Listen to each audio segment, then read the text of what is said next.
पहिला प्रश्न आहे, की डिटेक्टिव्ह धनंजय रहस्यजाल ही एक नवीन मराठी वेब सीरीज आपण प्रेक्षकांच्या भेटीला घेऊन येत आहे. तर दोघांनी ज्यावेळी पहिल्यांदा ही गोष्ट ऐकली होती, तर हो म्हणण्यामागचं कारण काय होतं? मला हो म्हणायचा योग आला नाही कारण मीच Sorry. डेव्हलप केलं. Yes. नाही पण चॅनलला हो म्हणायचा म्हणजे ती मला फक्त एक हुरूर होती. हं. चॅनल हो म्हणेल का? पण त्यांना आवडला हा विषय. जेव्हा मी त्यांना पिच केलं. कारण बाबूराव अर्नाळकर हे हं. हे खूप मोठे लेखक होऊन गेलेत आपल्या मातीतले आणि त्यांनी एक खूप मोठा काळ गाजवलाय. खास करून 50s, 60s, 70s ह्या काळात हो. त्यांचे अनेक डिटेक्टिव्ह पात्र खूप गाजली होती. त्यातच सगळ्यात गाजलेलं पात्र म्हणजे डिटेक्टिव्ह धनंजय आणि छोटू. तर मी आणि श्रीरंग गोडबोले आम्ही दोघांनी जाऊन हे एक जॉइंट व्हेंचर आहे. कोठारे स्टोरी टेलर्स नूक हं. आणि इंडियन मॅजिक आय. येस. म्हणजे श्रीरंग गोडबोले आणि श्रीरंग. आम्ही एकत्र येऊन हं. आम्ही ठरवलं की ही कलाकृती आपण बनवूया आणि आम्ही झी5ला आम्ही ही कल्पना सुचवली येस. आणि त्यांना खूप आवडली ती. मग कोण लिहिणार? मग अर्थात आमच्या दोघांच्याही माझ्या आणि रंगाराजाच्या तोंडातून एकच नाव आलं, ते म्हणजे गिरीश जोशी. कारण क्राईम थ्रिलर, क्राईम ड्रामा ह्या जॉनरचे बादशाह आहेत गिरीश जोशी. आम्ही आत्ता एक काम केलं म्हणजे मानवत मर्डर्स. येस. त्यानंतर आता डिटेक्टिव्ह धनंजय ही वेबसिरीज आम्ही आता बनवली आहे. आणि मग ह्या प्रोसेसमध्ये 1 वर्ष गेलं आमचं. ते लिखाण, त्याचे अनेक ड्राफ्ट्स आणि हे सगळं करत आणि त्यानंतर कास्टिंग. मग सगळ्यात पहिलं कास्टिंग म्हणजे धनंजय आणि छोटू. हं. धनंजय ही भूमिका मला करायची इच्छा होती, हे मी रंगाराजाला हे चॅनलला मी आधीच हे केलं होतं. पण तरी त्यांना मला कन्व्हिन्स करावं, म्हणजे एक चॅनलला तुम्हाला फक्त असं सांगून नाही करता येत. तुम्हाला चॅनलला मी जरी प्रोड्युसर असलीन तरी मलाही स्वतःला प्रेझेंट करावं लागतं, की मी हे कॅरेक्टर करू शकेन का नाही. तर त्यासाठी काही लुक टेस्ट मी स्वतः करून दाखवले चॅनलला. मग त्यांना ते आवडले. कारण एक कसं आहे, हे जे पात्र आहे डिटेक्टिव्ह धनंजय, त्याला एक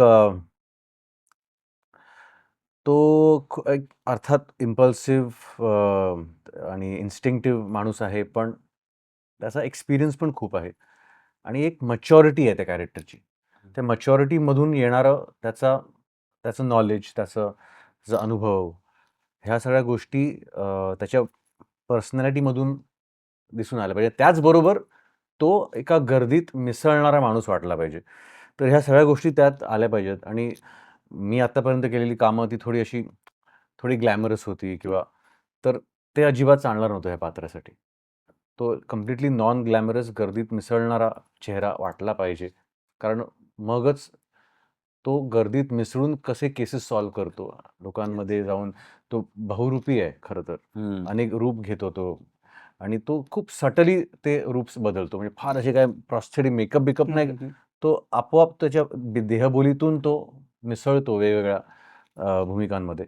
हे सगळं त्या पात्रामध्ये असणं हे खूप गरजेचं होतं आणि ते खूप कठीण होतं आणायला आणि ते चॅलेंज. आणि मी जे आत्तापर्यंत ग्लॅमरस जी काही कामं केली होती त्यामुळे ते चॅनलला कन्व्हिन्स करणं ते पण एक खूप मोठं चॅलेंज होतं. पण आम्ही काही लुक टेस्ट केल्या. म्हणून तुम्ही जर आता फोटो बघत असाल की त्याला एक थोडं आम्ही सॉल्ट अँड पेपर थोडा एक असा लुक दिलाय आणि त्याला कपडे पण जे दिले आहेत डेनिमचे कपडे आणि फार कोऑर्डिनेटेड नाहीये तो कपड्यांमध्ये पण. ते एक कॉमन मॅन फील आला पाहिजे त्याच्याकडे बघून. आपल्याला ट्रेलरमध्ये पण दिसतंय. ट्रेलरमध्ये दिसलं असेल तुम्हाला. येस. तर मग तो एक पहिला टप्पा हं. मी पार पाडला चॅनलला कन्व्हिन्स करण्याचा आणि चॅनललाही पटलं की नाही हां.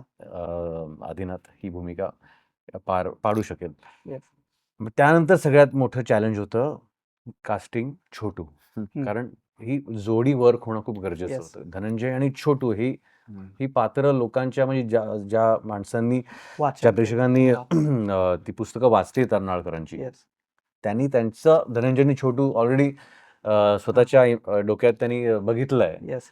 त्यामुळे त्यांना ते कन्व्हिन्स करणं, त्यांना ते कास्टिंग आवडणं हे खूप गरजेचं होतं. त्यासाठी योग्य तो नट त्या हं. कॅरेक्टरसाठी हवा होता आणि आम्ही चॅनलमध्ये बसलेलो होतो, मी आणि रंगादा आणि सगळ्यांनी एक आपसुकच एक सगळ्यांच्या तोंडून एक आलं, की हे कास्टिंग ना तर पुष्कराज चिरपुडकर सारखा कोणतरी नट हवा या. पुष्कर रंगादा बोलले, की मग पुष्करला मी चांगलंच ओळखतो. मी बोलतो, विचारतो. Very good. तिथून मग तुम्हाला विचारलं त्यांनी त्यावेळी तुमची पहिली प्रतिक्रिया काय होती?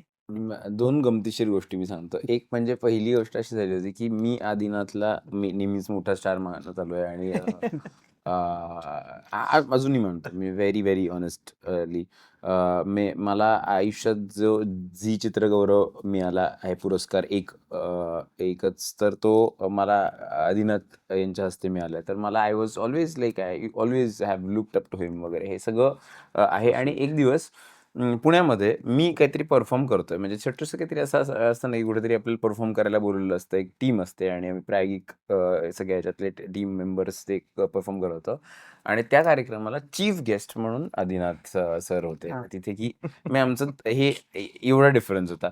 लिफ्ट टू आम्ही खाली सगळी तयारी करून वगैरे आता आमचे असं कपडे वगैरे घालून वगैरे आता आम्ही परफॉर्म करायला जाणार आणि we had no idea like त्यांना पण आयडिया नव्हती की मी आहे आम्हाला पण नव्हतं माहिती की ते आहेत वगैरे.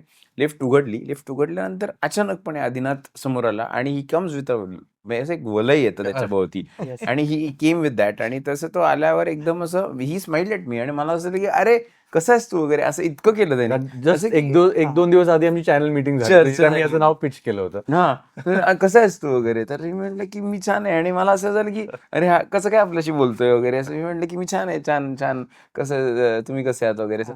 रंगाचा फोन आला का तुला तर मी म्हटलं की नाही रंगाचा फोन येईल तुला ओके एवढं करून ते गेलं म्हणजे माझ्या डोक्यात 22 दिवस लिटरली सांगतो हे 22 दिवस असे होते की ज्याच्यामध्ये मला काहीच फोन नाही आला आणि मला कळत नव्हतं की ह्याला बरोबर माणसाला विचारायचो ना प्रश्न का ह्याचं काहीतरी गोंधळ झाला ह्यानी मला कोणतरी वेगळं समजलं आणि मग मला विचारलं का रंगाचा म्हणजे अजून कोणतरी आहे वगैरे बोले सोडून अजून कोणतरी वगैरे हे सगळ्या गोष्टी माझ्या डोक्यात आल्या आणि एक दिवस मी जे आतुरतेने वाट बघत होतो की श्रीरंग गोडबोलेंचा फोन आला त्यांनी फोन आल्यावर त्यांनी विचारलं की त्यांनी सांगितलं की असं बाबूराव अर्नाळकरांच्या धनंजय आणि छोटूवर मी हे करतो आहे आम्ही वेब सिरीज करतोय मी आणि आदिनाथ मिळून आणि आदिनाथ तिथे डिटेक्टिव्ह धनंजय करणार आहे छोटूचा रोल तू करणार का तुझ्याकडे वेळ आहे का करायला म्हटलं सर करणार संपलं कॉल ओके मग तारखा वगैरे सगळं तुला कळवण्यात येईल ओके संपला कॉल फिनिश ह्याच्या पलीकडे काही बोलणं नाही कारण गंमत अशी आहे की सगळ्याच गोष्टी बाबूराव अर्नाळकर हे अत्यंत प्रसिद्ध नाव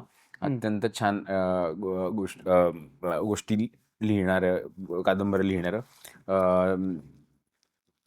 detective story private detective story आणि आपण त्याचा काहीतरी भाग होणं हे म्हणजे मी आतापर्यंत कन्झ्युम केलेला मॅक्सिमम कॉन्टेंट मी आतापर्यंत बघितलेल्या जास्तीत जास्त गोष्ट आहे क्राईम थ्रिलर्स किंवा अशा बघतो की कोण काहीतरी घडतं आणि कोणतरी काहीतरी शोधून काढतं हे सगळ्यात जास्त आहे आणि लोकही ते बघतात त्याचं पाठ येणं आदिनाथ ची वॉर्म्थ आणि आदिनाथकडे मी ज्या पद्धतीने बघतो ते कोठारे विजन्स बरोबर माझं काम करण्याचं म्हणजे 2-3दा संधी आली होती पण माझ्या डेट्समुळे मला करता आलं नाही म्हणजे असं हे पण झालंय आधी हे त्याला माहित नसेल पण टेलिव्हिजनमध्ये म्हणजे सिरियलमध्ये काहीतरी करायचं आता करणार असं पण ते मिस झालं होतं आणि याच्यावरती to top all of it Shrirang Godbole यांना मी प्रचंड प्रचंड प्रचंड मानतो I feel he is one of the most intelligent men in our industry absolutely अत्यंत विटी अत्यंत